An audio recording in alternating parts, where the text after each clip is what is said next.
Cycling's about adventure, it's about sensory overload. Just plug it in and then go. And you could actually go just as hard on an e-bike and get the same workout as you can on a mechanical bike. This is really game-changing.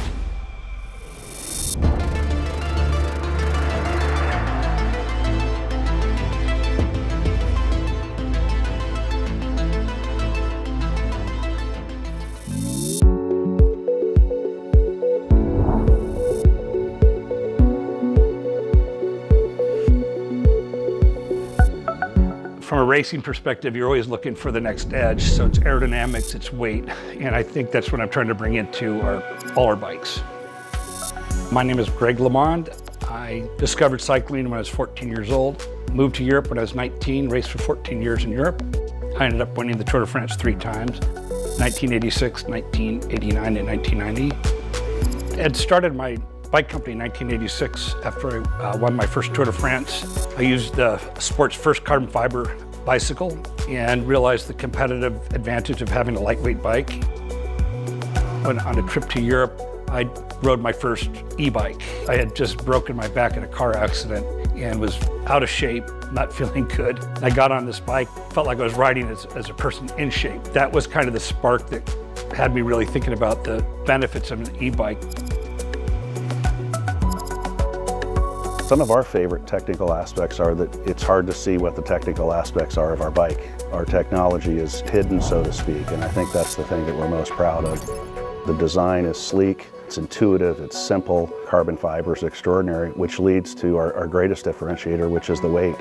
At 27 pounds, it's an amazingly light bike. It's easy to carry upstairs. You can load it of your car easily. And when people pick our bike up, they're just astounded at how light it is. My name is Kim Perfetto. I am a fitness trainer, YouTuber, mom, soon to be of 2, and I love alternative transportation and anything related to bikes. It's really changed the landscape of transportation as a whole, but especially cycling, which is my passion.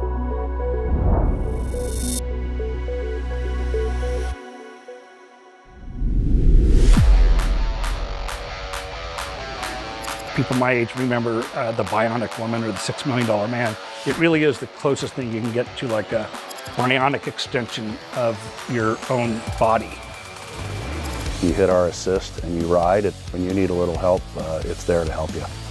There's some bikes that just have a throttle. That's not what we do. It's pedal assist.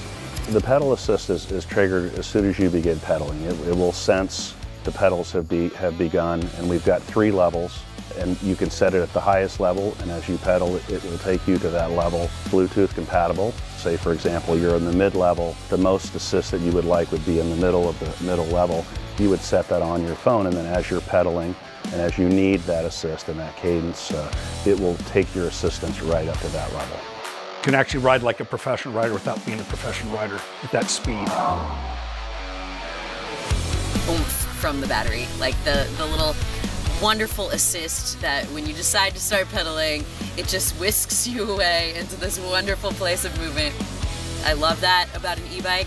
Obviously there are days where I want to do all the work, but there are days where I just want to get somewhere, and the e-bike just makes that so much more possible. And if someone who is not as confident with keeping the bike stable, having that little extra push, it's literally like having a hand guide you along and be like, okay, I got you.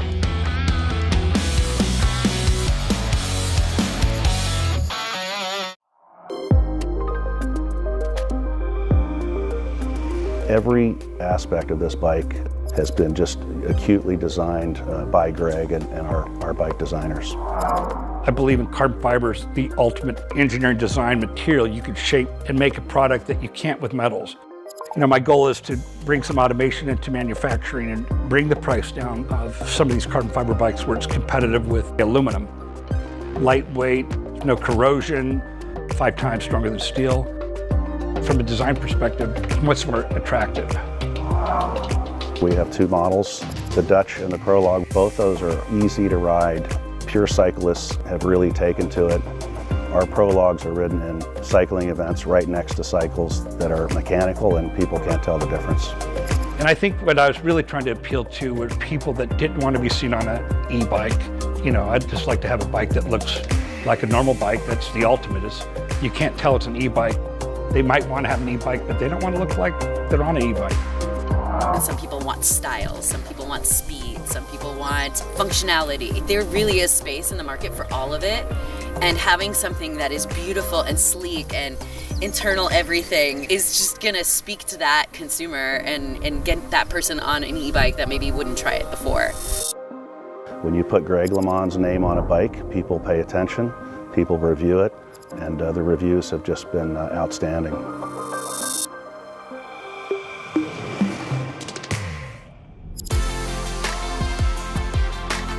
Being able to go through a city on a bike is so enjoyable. You can get from point A to point B to a rail system, get from Orange County to Pasadena, get off and you have your bike. That would be a dream. And that's where e-bikes could maybe change that. Los Angeles has bike lanes, and it has all these bike lanes that are completely removed from the streets. So if you've only gotten around by car, you wouldn't even know that. Most Angelinos don't even see bikes. They don't even know it's an option. This is the most car-centric city in America. It's also potentially the biggest market of new consumers to e-bikes. For me, it's changed my life. I've had people that have been addicts, that have been smokers, and they saw the Tour de France in the 80s, and they're still riding 35, 40 years later. There's a movement right now that e-bikes have been mainly for commuting, and now there's a big movement for fitness and fun and adventure. Once people start to explore, and the e-bike gives them that opportunity, like if they feel that barrier of like, oh, I'm not fit enough, or oh, I've never done this before, it's gonna give them that extra push. By having e-bikes, it expands the participatory cycling, tenfold. And I think it's just starting in the United States.